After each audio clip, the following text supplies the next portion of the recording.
Hello everyone, সকলোকে স্বাগতম জনাইছো চেনেলটোৰ আৰু এটা নতুন ভিডিঅ'লৈ। আমি যি JEE এক্সামৰ 2025 চনৰ গুৱাহাটী হাইকোৰ্টৰ প্ৰিভিয়াছ ইয়াৰ কুৱেশ্যন ডিসকাস কৰি আছিলো জিকে বা জেনেৰেল নলেজৰ তাৰে পাৰ্ট 15 আজি লৈ আহিছো। ইয়াৰে আগৰ 14টা পাৰ্ট 14টা পাৰ্ট যদি আপোনালোকে চোৱা নাই তেনেহলে ডেসক্ৰিপচনত ইয়াৰে প্লেলিষ্টৰ লিংকটো দিয়া আছে, তাতে ক্লিক কৰি আপোনালোকে আগৰ পাৰ্ট কেইটা চাই ল'ব পাৰে। আজিৰ ভিডিঅ'টো টোটাল 25টা কুৱেশ্যন এৰি থোৱা আছে আৰু আপোনালোকৰ বাবে শেষৰ এটা কুৱেশ্যন দিয়া আছে, গতিকে ভিডিঅ'টো আপোনালোকে শেষলৈকে চাব। আজিৰ পিডিএফটো আপোনালোকে টেলিগ্ৰাম চেনেলটোত পাই যাব। টেলিগ্ৰাম চেনেলটো জয়েন হৈ যদি হোৱা নাই আপোনালোকে এই লিংকটো ক্লিক কৰি জয়েন হ'ব পাৰে, ডেসক্ৰিপচন বক্সত দিয়া আছে, নাইবা এই কিউআৰ টো স্কেন কৰি আপোনালোকে টেলিগ্ৰাম চেনেলটোত জয়েন হৈ ল'ব পাৰে। গতিকে বেছি বিলম্ব নকৰি আজিৰ ভিডিঅ'টো আমি আৰম্ভ কৰোঁ। 2 নম্বৰ কুৱেশ্যনটো হৈছে Namghosha was written by, Namghosha কোনে ৰচনা কৰিছিল? ভেৰি ইজি কুৱেশ্যন, সকলোৱে জানো অপশ্যন বিটো হ'ব শুদ্ধ উত্তৰ মাধৱদেৱ। নামঘোষা মাধৱদেৱে ৰচনা কৰিছিল। 3 নম্বৰ কুৱেশ্যনটো হৈছে which of the Indian states are all bordering with Bangladesh? ভাৰতৰ কোন কেইখন ৰাজ্য বাংলাদেশৰ সীমান্তৱৰ্তী ৰাজ্য? এই অপশ্যন চাৰিটাৰ অপশ্যন বিটো হ'ব শুদ্ধ উত্তৰ ৱেষ্ট বেংগল, মিজোৰাম, মেঘালয়, ত্ৰিপুৰা এণ্ড আসাম। অৰ্থাৎ এই 5খন ৰাজ্যই বাংলাদেশৰ সৈতে সীমা ভাগ কৰে। 4 নম্বৰ কুৱেশ্যনটো হৈছে দ্য ওজন লেয়াৰ ৰেষ্ট্ৰিক্টছ ডেছ, ওজন স্তৰে কিহক বাধা দিয়ে? Visible light, infrared radiation, X rays and gamma rays নে আল্ট্ৰাভায়োলেট ৰেডিয়েশ্যন? সকলোৱে জানো অপশ্যন ডিটো হ'ব শুদ্ধ উত্তৰ আল্ট্ৰাভায়োলেট ৰেডিয়েশ্যন। ওজন লেয়াৰটোৱে এই অতি বেগুনীয়া ৰশ্মিবিলাক আমাৰ ওচৰত অহাত বাধা দিয়ে।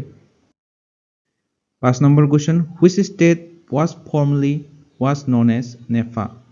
কোনখন ৰাজ্য পূৰ্বতে নেফা নামেৰে জনা গৈছিলে? এই নেফাৰ সম্পূৰ্ণ ৰূপটো হৈছে north east frontier agency. Option এটো হ'ব শুদ্ধ উত্তৰ অৰুণাচল প্ৰদেশ ৰাজ্যখনক আগেৰে নেফা নামেৰে জনা গৈছিলে। 6 number question the words Satyamev Jayate inscribed below the base plate of the emblem of India are taken from this? ভাৰতৰ প্ৰতীকৰ আধাৰ প্লেটৰ তলত খোদিত বা লিখা থকা সত্যমেৱ জয়তে এই বাক্যটো কৰ পৰা লোৱা হৈছে? অপশ্যন সিটো হ'ব শুদ্ধ উত্তৰ মুণ্ডকা উপনিষদ। অৰ্থাৎ মুণ্ডক উপনিষদৰ পৰা এই সত্যমেৱ জয়তে বাক্যশাৰী লোৱা হৈছে। 7 নম্বৰ কুৱেশ্যন ই গ্ৰন্থালয়া ইজ, ই গ্ৰন্থালয়খন কি? এটা library, automation software, electronic book, network internet virus নে নান অফ দেম? অপশ্যন এটো হ'ব শুদ্ধ উত্তৰ লাইব্ৰেৰী অটোমেশ্যন ছফটৱেৰ। ই গ্ৰন্থালয়টো এটা লাইব্ৰেৰী অটোমেশ্যন ছফটৱেৰ হয়। 8 number question who was first president of Assam সাহিত্য সভা? অসম সাহিত্য সভাৰ প্ৰথম সভাপতি কোন আছিলে? অপশ্যন বিটো হ'ব শুদ্ধ উত্তৰ পদ্মনাভ গোহাঁই বৰুৱা। 1917 চনৰ প্ৰথম অধিৱেশনৰ সভাপতি আছিলে অসম সাহিত্য সভাৰ। 9 নম্বৰ কুৱেশ্যনটো হৈছে in which year was Bodo Sahitya Sabha founded? Bodo Sahitya সভা কোন বছৰ প্ৰতিষ্ঠা হৈছিলে?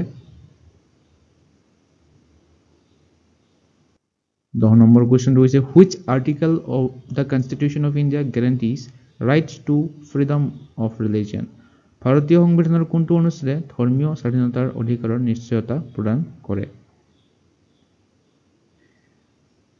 অপশ্যন বিটো হ'ব শুদ্ধ উত্তৰ আৰ্টিকেল 25। অনুচ্ছেদ 25 এই অনুচ্ছেদটোৱে rights to freedom of religion guarantee দিয়ে। আৰ্টিকেল 25ৰ পৰা 28লৈকে এই ৰাইট টু ফ্ৰীডম অফ ৰিলিজিয়নৰ বিষয়ে লিখা আছে। 11 নম্বৰ কুৱেশ্যনটো হৈছে who was the first chief justice of Republic of India? ভাৰত গণৰাজ্য হোৱাৰ পৰা প্ৰথম মুখ্য ন্যায়াধীশ কোন আছিল? সকলোৱে জানো আমি অপশ্যন বিটো হ'ব শুদ্ধ উত্তৰ H.J. কানিয়া। সম্পূৰ্ণ নামটো হৈছে তেওঁৰ হৰিলাল জেকিচুন দাস কানিয়া। তেখেতে আছিল প্ৰথম মুখ্য ন্যায়াধীশ ভাৰত গণৰাজ্যৰ। 12 number question crown is the currency of which country? ইয়াৰে শুদ্ধ উত্তৰটো হ'ব অপশ্যন চি ডেনমাৰ্ক। ক্ৰনটো ডেনমাৰ্কৰ কাৰেঞ্চি হয়। 13 নম্বৰ কুৱেশ্যনটো হৈছে who is the first lady prime minister of a country? এখন দেশৰ প্ৰথমগৰাকী মহিলা প্ৰধানমন্ত্ৰী কোন আছিলে যিকোনো দেশৰ বুলি সুধিছে অৰ্থাৎ বিশ্বৰ ভিতৰত প্ৰথম গৰাকী মহিলা প্ৰধানমন্ত্ৰী কোন আছিলে অপচন সিটো হ'ব শুদ্ধ উত্তৰ শ্ৰীমাভো বন্দৰনাইকে শ্ৰীমাভো বন্দৰনাইকে আছিলে প্ৰথম গৰাকী মহিলা প্ৰধানমন্ত্ৰী বিশ্বৰ ভিতৰত 1960 চনত তেওঁ প্ৰধানমন্ত্ৰী হৈছিলে দেশখন হৈছে শ্ৰীলংকাৰ মহিলা প্ৰধানমন্ত্ৰী তেওঁ আছিলে 14 number question in which part of human body R red blood cells made মানুহৰ শৰীৰৰ কোনটো অংশত red blood cell সৃষ্টি হয় red blood cell বা RBC বুলি কোৱা হয় অসমীয়াত শ্বেত ৰক্তকণিকা বুলি কোৱা হয় অপচন সি টো হ'ব শুদ্ধ উত্তৰ বন মেৰু হাড়ৰ মজ্জাত এই RBC বা red blood cells বিলাক সৃষ্টি হয় 15 number question who amongst the following persons was the governor general of free India নিম্নলিখিত ব্যক্তিসকলৰ ভিতৰত স্বাধীন ভাৰতৰ গভৰ্ণৰ জেনেৰেল কোন আছিল ইয়াৰ শুদ্ধ উত্তৰটো হ'ব অপচন ডি সি ৰাজা গোপালচাৰী আছিল স্বাধীন ভাৰতৰ এজন গভৰ্ণৰ জেনেৰেল 16 নম্বৰ কোৱেশ্চনটো হৈছে Khajuraho temple is situated in which state Khajuraho মন্দিৰটো কোনখন ৰাজ্যত অৱস্থিত অপচন ডি টো হ'ব শুদ্ধ উত্তৰ মধ্য প্ৰদেশ খাজুৰাহো মন্দিৰটো মধ্য প্ৰদেশ ৰাজ্যখনত অৱস্থিত 17 নম্বৰ কোৱেশ্চনটো হৈছে হু ডিসকভাৰ্ড ইলেক্ট্ৰনছ ইলেক্ট্ৰন কোনে আৱিষ্কাৰ কৰিছিলে William Harvey Benjamin Franklin Louis Pasteur নে জে থমসন ইয়াৰ অপচন ডি টো হ'ব শুদ্ধ উত্তৰ জে থমসন জে থমসনে ইলেক্ট্ৰন আৱিষ্কাৰ কৰিছিলে চনটো মনত ৰাখিব 1897 বা 1897 চনত ইলেক্ট্ৰন আৱিষ্কাৰ কৰিছিলে 18 নম্বৰ কোৱেশ্চনটো হৈছে the Guwahati high court has jurisdiction over which of the following states নিম্নলিখিত কোনখন ৰাজ্যৰ ওপৰত গুৱাহাটী উচ্চ ন্যায়ালয়ৰ অধিকাৰ আছে 2015 চনত আহিছিলে এই কোৱেশ্চনটো ইয়াৰে অপচন ডি টো হ'ব উত্তৰ অল অফ দা এবভ অৰ্থাৎ মেঘালয় নাগালেণ্ড মণিপুৰ গোটেইখন ৰাজ্যই গুৱাহাটী হাই কোৰ্টৰ অধীনত আছিলে তেতিয়া গোটেই 7খন ৰাজ্যই গুৱাহাটী হাই কোৰ্টৰ আণ্ডাৰত আছিলে কিন্তু বৰ্তমান কেৱল আসাম নাগালেণ্ড মিজোৰাম আৰু অৰুণাচল প্ৰদেশ এই 4খন ৰাজ্যই গুৱাহাটী হাই কোৰ্টৰ জুৰিসডিকশ্যনৰ আণ্ডাৰত পৰে বাকি 3খন ৰাজ্যই সেপাৰেট কৰি তেওঁলোকৰ হাই কোৰ্ট লাভ কৰে 19 নম্বৰ কোৱেশ্চনটো হৈছে which country will host Olympic games 2020 কোনখন দেশে 2020 চনৰ অলিম্পিক গেমছ আয়োজন কৰিব তো তেতিয়াৰ কাৰেণ্ট এফেয়াৰ্ছৰ কোৱেশ্চন হিচাপে আহিছিলে 2020 চনত জাপানত অলৰেডি হৈয়ে গৈছে অলিম্পিক গেমছ 2020 চনৰটো আৰু নেক্সট আমাক যদি 2025 চনত সোধে তো 2026 চনত উইন্টাৰ অলিম্পিক্স হ'ব ক'ত হ'ব ইটালীত হ'ব এটো মনত ৰাখিব আৰু 2028 চনত সামাৰ অলিম্পিক হ'ব এটো হ'ব লছ এঞ্জেলেছত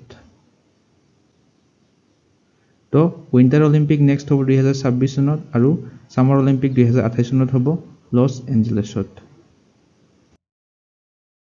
20 নম্বৰ কোৱেশ্চনটো হৈছে which gas is responsible for greenhouse effect greenhouse প্ৰভাৱৰ বাবে কোনটো গেছ দায়ী হয় নাইট্ৰজেন অক্সিজেন হেলিয়াম নে কাৰ্বন ডাই অক্সাইড ইয়াৰে অপচন ডি টো হ'ব শুদ্ধ উত্তৰ কাৰ্বন ডাই অক্সাইড হৈছে গ্ৰীণ হাউস এফেক্ট বা গ্ৰীণ হাউস প্ৰভাৱৰ বাবে দায়ী গেছ 21 নম্বৰ কোৱেশ্চনটো হৈছে which footballer has won golden boot in the 2014 FIFA world cup কোনজন ফুটবলাৰে 2014 চনত ফিফা বিশ্বকাপত গোল্ডেন বুট লাভ কৰিছিল তো 2014 চনত অপচন ডি টো হ'ব শুদ্ধ উত্তৰ জেমছ ৰড্ৰিগাছে লাভ কৰিছিলে গোল্ডেন বুটটো কিন্তু লাষ্ট 2022 চনত ফিফা ওয়াৰ্ল্ড কাপ হৈ গৈছে কাটাৰত আৰু গোল্ডেন বুট লাভ কৰিছিলে কিলিয়ান এমবাপে তো আমাক এতিয়া যদি উঠে গোল্ডেন বুট 2022 চনত কিলিয়ান এমবাপে লাভ কৰিছিলে ইয়াৰ লগতে গোল্ডেন বলটো আপোনালোকে মনত ৰাখিব গোল্ডেন বল কোনে লাভ কৰিছিলে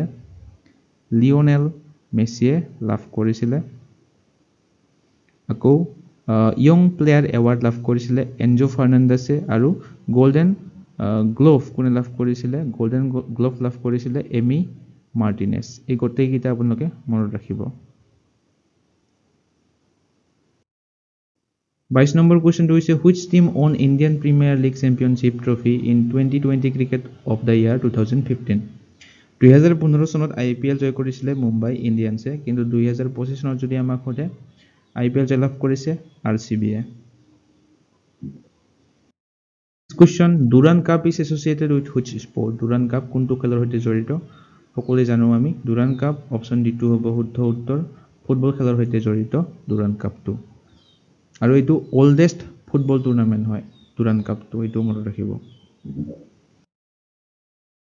24 নম্বৰ কোৱেশ্চনটো হৈছে which is the highest mountain peak in India ভাৰতৰ সৰ্বোচ্চ পৰ্বত শৃংগ কোনটো ইয়াৰে অপচন এ টু হ'ব শুদ্ধ উত্তৰ কাঞ্চনজংঘাটো হৈছে ভাৰতৰ সৰ্বোচ্চ পৰ্বত শৃংগ ইয়াৰে উচ্চতা হৈছে 8586 মিটাৰ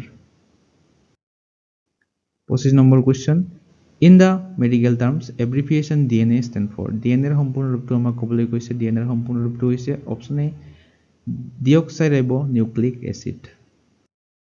আজিৰ ভিডিওটোৰ কোৱেশ্চনটো হৈছে lactic acid is found in which of the following items? তলৰ কোনটো সামগ্ৰীত lactic acid পোৱা যায়? Meat, egg, fish নে milk? ইয়াৰে কোনটো শুদ্ধ হয় আপোনালোকে কমেন্ট কৰি জনাব।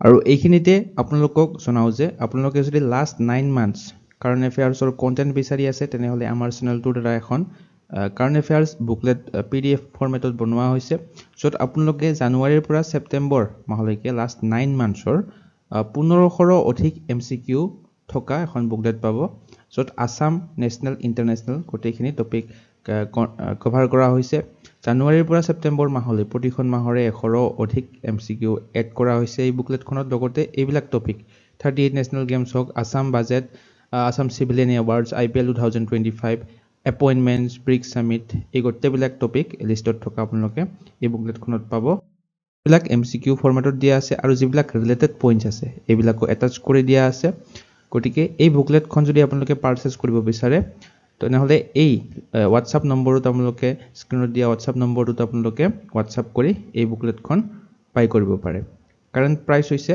75 rupees আজিৰ ভিডিওটোতে এইখিনিয়ে আছিল ভিডিওটো চাই আপোনালোকে কেনে পালে এবাৰ কমেন্ট সেকশনত জনাব চাই যদি ভাল পায় লাইক আৰু শেয়াৰ কৰিবলৈ নাপাহৰিব লগতে এসেনশিয়াল ষ্টাডিজন চেনেলটো সাবস্ক্ৰাইব কৰি ল'ব এনে ধৰণৰ কন্টেন্ট আগলৈ পাই থাকিবৰ বাবে আজিলৈ মানে ধন্যবাদ